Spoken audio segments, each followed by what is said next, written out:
Automated Daydreaming, The 5 Lives of Bricker Cablejuice. Written by William Pauley III. Narrated by Brannigan.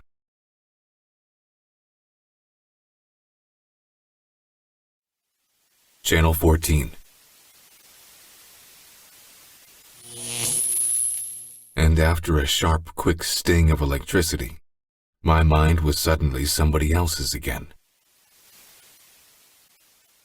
My brain was throbbing in pain, a migraine, a ticking time bomb that would never explode. It just kept ticking and ticking and ticking, tick, tick, tick. The pain resonated from somewhere within the 5 sections of vertebrae between my neck and shoulders. I hopped in the shower, thinking somehow it would ease the pain. After all, it worked wonders on hangovers, or so I've been told. I didn't like to rely solely on drugs, medication. If there was a chance to solve whatever ails I was experiencing in a natural manner, I preferred to do it that way. Drugs were a last resort. I laid in the bottom of the tub and let the water pour down on me from the shower end, soaking into and pruning my skin. I was an old man then, so I don't know what that makes me now. To my surprise, the pain did not ease. In fact, it had gotten worse. Much worse. The pain felt as if it had kicked and ripped apart my brain. I thought I felt the prying fingers of a fucking ape. The bastard was spreading apart the deep folds of my brain looking for mites, lice, or any other vermin that may have been living down inside. Pain radiated from the bones in my neck like 1,000 volts of electricity, and the muscles running throughout my body had stiffened and made it almost impossible to move. I managed to take hold of my head with both hands, one on my jaw, the other on my crown, and I twisted my skull in a violent rage. I meant to kill that fucking ape, but instead I felt a sharp pain, and then nothing at all. I heard the terrible sound of vertebrae slipping, shifting, and snapping. Afterwards, my world went dark. Blindness wasn't the only thing that furious snap brought me that day. It also paralyzed my entire body. Every nerve inside me had been severed, as if I'd blown the one goddamn fuse responsible for my every movement. From that unfortunate moment on, I've been nothing but a lump, an immovable wad of lard wrapped around a tiny skeleton. A Spanish woman named Penelope came to my aid every day after that, and she was at my side almost every hour. The government paid her to do so. The government, ha! She was sent by the goddamn government to spy on me. That was more like it. Or at least, it was my suspicion. Had a girlfriend go missing in 1978, a long story that doesn't belong here, and they've been following me ever since. That goddamn helper woman would steal from me. I'd hear her quietly going through my things and the jingle-jangle of her oversized purse as she scrambled for the door. That whore. She fed me too much. I was a fat, bloated pig because of her. Every bit of 500 pounds.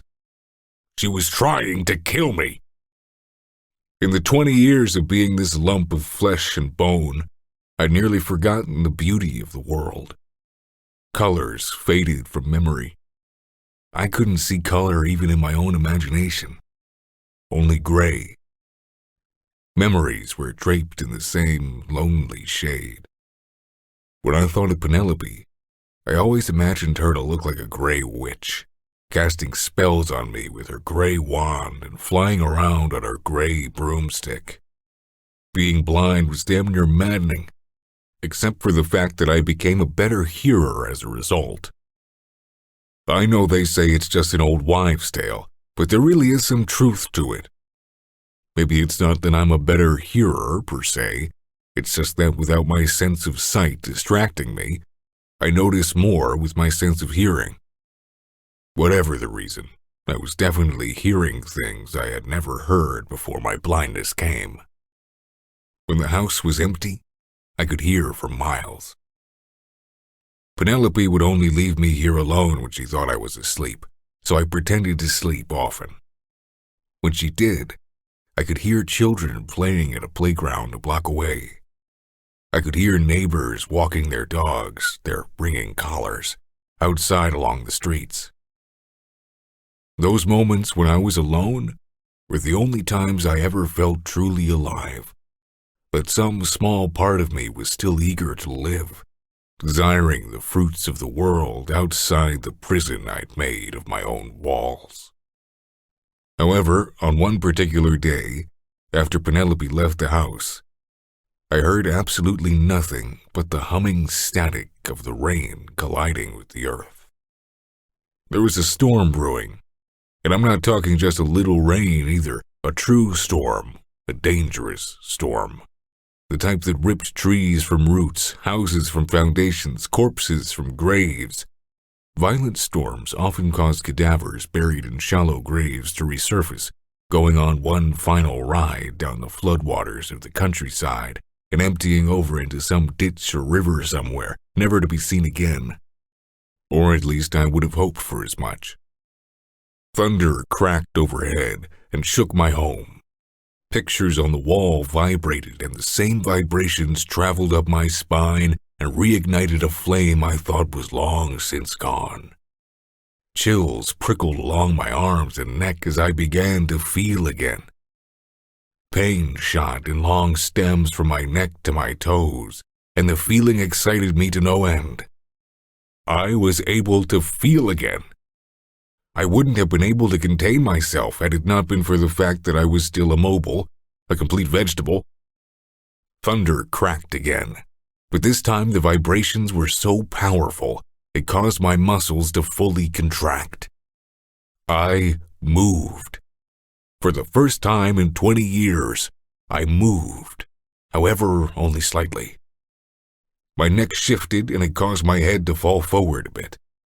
It wasn't much, but it felt fantastic, completely surreal. Hope flooded my consciousness as I waited for the next crack of the whip. The next booming thunder was even stronger than the two that had come before it. My neck muscles pulled and slung my head around like a slow-moving moon revolving around its planet, until my face was planted in the fatty pillows of my chest. With all the excitement of moving, I hardly noticed my breathing became limited. Instead of air, I was sucking in tufts of skin. A fourth cracking thunder brought back my eyesight. Lightning illuminated the room and suddenly I could see colors again, but only for a second, and sent another jolt of pain down my spine, hurling my giant body to the floor. My neck bent, this time snapping, as my head became trapped beneath the mass of blubber that was my body. The next few hours were bliss, before Penelope would find me, that is. The suffocation and the broken neck should have killed me, but instead I lay there on the floor, happy. The rain hummed all around me, as I finally remembered the beauty of the world. Penelope soon found me, and I was able to breathe again, but my sight was gone. The hours without air caused some permanent damage, most noticeably my skin, now visibly displaying bright purple and blue veins, broken capillaries, prominently and disgustingly, like fleshy spider webs, among other minor things. The earth continued to spin, the stars and planets still had their suns and their moons. The universe as a whole remained unchanged. However, from that moment on, I was forever different. I'd never have anyone to love or even be anyone who deserved love, but I'd always have that moment. I was happy, and although I wasn't able to physically show my feelings or my excitement, for the time being I was able to remember them, and that was good enough for me. The next day, Penelope propped me up close to the window, and I sat there, my blind eyes pointed up at the sky, hoping to conjure up a darkness overhead. I'd sit there for days on end, eagerly awaiting the next thunderstorm. Color bars filled my eyes, and suddenly worlds were shifting again. Channel 5.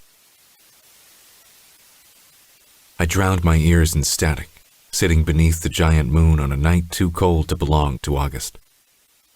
My headphones served as both earmuffs and a way out of myself, even if only for minutes at a time. Noise poured out of the foamy speakers and burrowed deep into the folds of my brain, electrocuting, burning memories from the inside out. I could not think. This was a good thing. When I say noise, I mean just that. Noise. No music. I listened to sounds of light bulbs breaking, ants marching, and animals chewing. Music could not bring silence to my thoughts. No matter how mellow, it could not bring calm. Only noise. Only noise got me there. I felt a vibration in my pocket. It was my cell phone. The person on the other end of the line was trying to kill this moment for me, trying to bring me out of my cold night terror blues.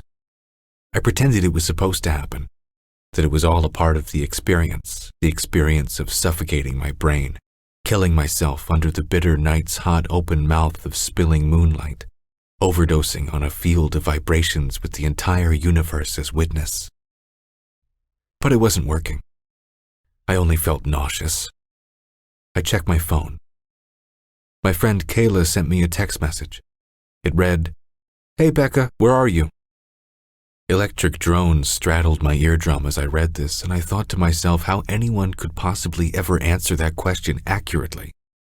I am here. That's where I am. That's all I know. How could anyone know any more than that?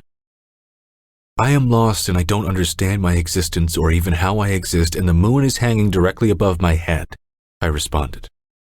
I looked up at the sky. It looked like the cold glass wall of an illuminated television screen. The stars looked like white noise to me. All in an instant, I found that my eyes were suddenly drowning in static, as well as my ears. There was no relief. There was no quick, sharp pain or pinch to sever the nerve. Only this endless drowning. Static filled my head, swelled it, but not enough. It wouldn't break. I needed more than this to escape. I was still there, inside my body.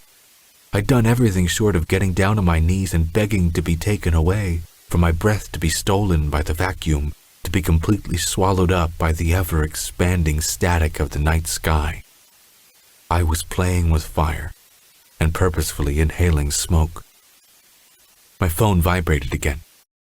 Kayla said, "Funny you mentioned the moon, it's all over the news tonight." I tried my best to ignore her, to continue with my lunar suicide, but I found the message too strange not to reply.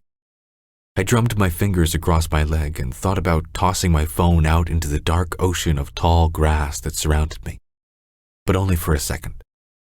I refrained. "What do you mean?" I typed. I buried my hands in my pockets, frustrated at the entire universe, myself included. There was a pressure in my skull, a pressure that could only be cured by death. Everyone I knew had let me down. Even my own body had failed me. I chose to pass on, to continue living life in my next form, a form without this pressure. But I couldn't do it alone. Believe me, I've tried, but time and time again I failed. I was too strong for death, it seemed. Time would pass every single night, failure after failure, and I would look up at the moon and the man inside would grin his unusual grin and stare down at me with crow's feet clipped to his eyelids. I'd be sitting in a pool of my own blood, vomit, shit, and the moon would just smile, mocking my pathetic, useless, never-ending existence. I looked up at the moon with more anger than hope.